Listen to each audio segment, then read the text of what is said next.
last week that Faye and I have purchased our train tickets for our circumnavigation of the lower 48. We're not leaving until the 27th of August.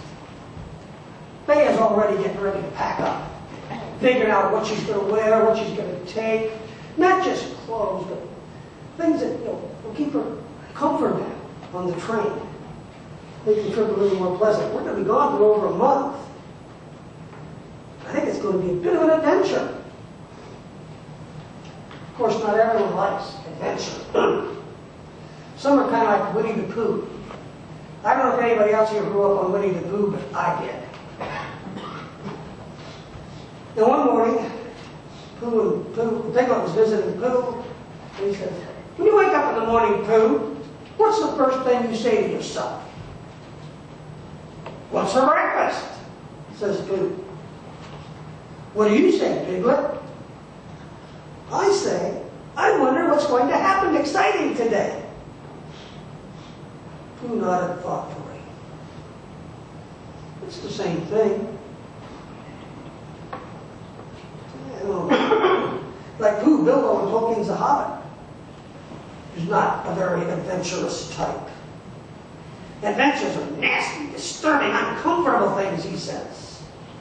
Make you late for dinner. I can't see what anybody sees in them.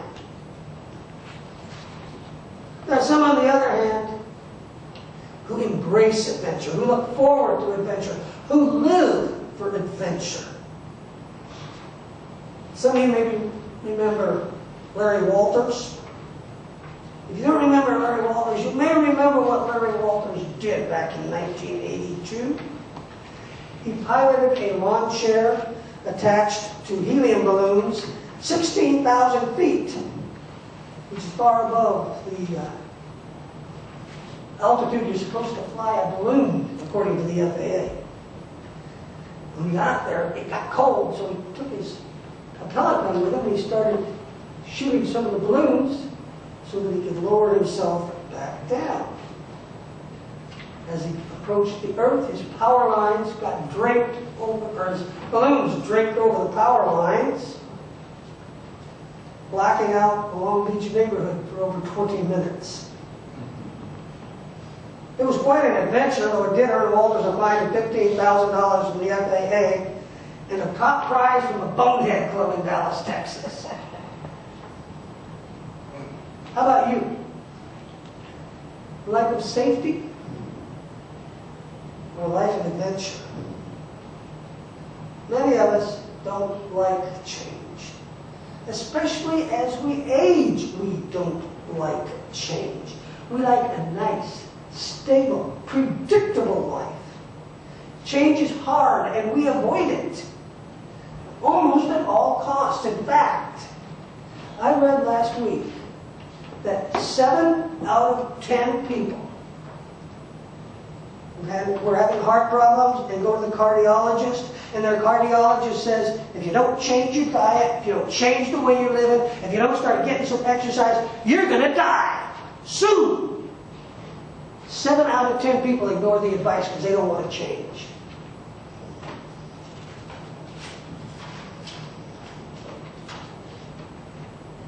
Is that you? I would suggest that perhaps the greatest sin of modern Christians in the modern church is that we're simply too comfortable. We may sing, give me that old-time religion, give me that old-time religion, give me that old-time religion, but we don't want a part of it. After all, early Christians were slain in gladiatorial rings. Our grandparents' time, the church sent people like you and me out into the mission field. Others were curing the wrongs in society, standing up to immoral or corrupt governments, establishing schools and hospitals, homes for those in need. They advocated for workers and civil rights and stood against wars and fought to abolish slavery, established Sunday school to teach the children who had to work during the week, and fought for child labor law and fair wages. We stand in a long line of heroes as Christians. But what drives us? What incites us to action in the name of the Holy One? Appearance, nothing. Too many of us are not driven. We just kind of float along with the flow of the tide, hoping that God won't notice and ask us to do something. And maybe that's one of the reasons that we find this listening to the voice of God thing so uncomfortable. Because we're afraid we might hear something. Our anemic Christian lives miss out on the excitement and growth that come from radical discipleship. And even worse, they promise absolutely nothing to our unchurched neighbors. So I'm going to suggest something that I don't usually say. But maybe, just maybe, it's time for us to get out of the church and into the world. And let's face it, there wouldn't be a church today if our grandparents thought that the only thing they had to do in church was sit in the pew and listen to the preacher.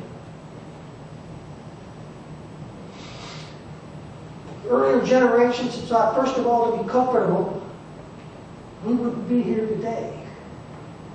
And if remaining comfortable is our first priority, there won't be a church for our grandchildren or our great-grandchildren. God didn't call Abram to a life of comfort. God didn't promise Moses a life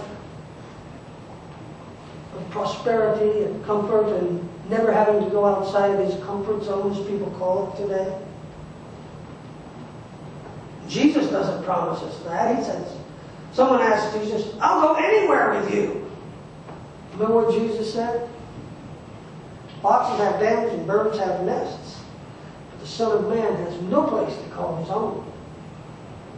Well, what he said to the wealthy young ruler, he asked him what he had to do to inherit eternal life. And Jesus said, love the Lord your God with all your heart, all your soul, all your mind, and love your neighbor as yourself. And then he said, well, I've done all these things since I was a child. And then what did Jesus say? One thing you lack. Sell everything you have, give it to the poor, and then come follow me. And the young man left very sad because he had a lot of money.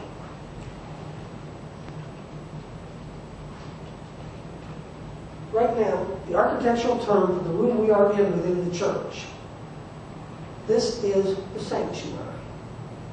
The part where we all are, down here, is called the nave, and that part up there is the, anyway, it's something else. I can't think what it is. We're in what's called the nave. What? Is it the altar? No, it's the, I wrote it down, I thought. Chancel, it's the chancel. Where the altar says, that's the chancel. This is the nave. Nave comes from the same root as navy. The earliest Christians have thought of the church as a ship. And winds of the Holy Spirit carrying the word of Christ all around the world.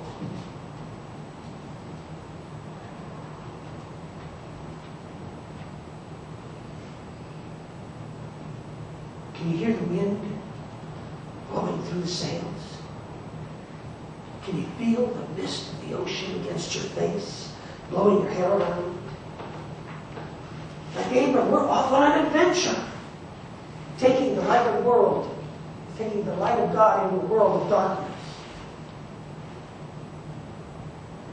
What's that to say? I can't do that?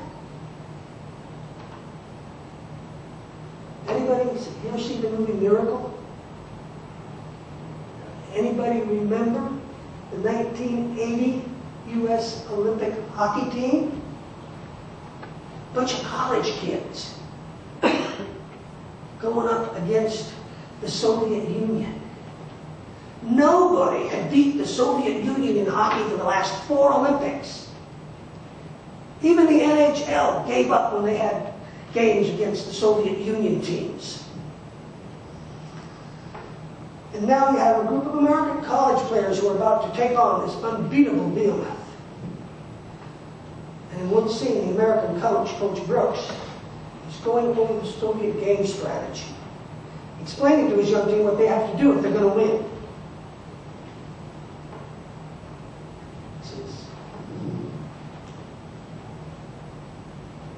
The Soviets' game plan is intimidation.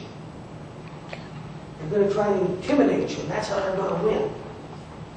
So what you're going to do is you're not going to defend, we're going to attack. We're going to shove their game right back in their faces. And the team that's willing to do this is the team that's finally going to beat the Soviets. The NHL will change their game, but we will. The rest of the world's afraid of them, boys, but we're not going to be. No one's ever worked hard enough to skate with the Soviet team for an entire game. Gentlemen, we're going to work hard enough. And they did. And they succeeded. And they brought home the Olympic gold. Now imagine, if you will, for just a moment, what this little church can do for Christ with that kind of determination. Imagine our community changed for the better. Imagine lonely people surrounded by friends. Imagine former addicts loved, healed, and supported in Christian fellowship. Imagine children no longer hungry. It's not that the problems are too big. It's not. And I don't ever want to hear anybody say this. These are words I hate. It's not that we are too old, too tired, too small, too weak. The problem is that our faith is not strong enough. Our faith is too small, too tired, and too weak. Christianity is a faith of adventure. Christians are called to be an adventurous people. And no, you don't have to pack up all your belongings and head out to Malaysia or Africa. Although I did, it was one of the best experiences of my life when I went to Africa. You do need to get outside of your comfort zone. Maybe a VIM, volunteer and mission trip, is a thing for you. And you don't even have to leave America to do that. You can do it right here in the good old USA. In fact, some of our folks have, right? Yes, they can use people our age. And no, you don't have to be an expert. You can use the gifts you already have. Maybe you're a nail hammer, or a cook, or a teacher, or a tutor. All those and more can be used. And the truth is, you don't even have to leave Shady Cove. Or this building, for that matter. You can teach a Bible study or Sunday school class. Well, I'm not an expert, I don't know the Bible that well. There's plenty of curriculums that will help you out and give you all the preparation that you need to do this. Volunteer at a hospital or a hospice. How about at the senior center? George tells us they can use a lot of help. Help transfer poor folks to medical appointments. Teach you skills or help tutor the young women over at Redemption Ridge. Read to children in the local schools. Work with one of the several groups that are trying to help the homeless. Advocate for the environment. The list of possibilities is endless. And if you don't know where to look, come see me and we'll find a place. The Lord God said to Abram, leave your country, your family, your relatives, and go to the place I will show you. Abram went. Jesus said, come with me.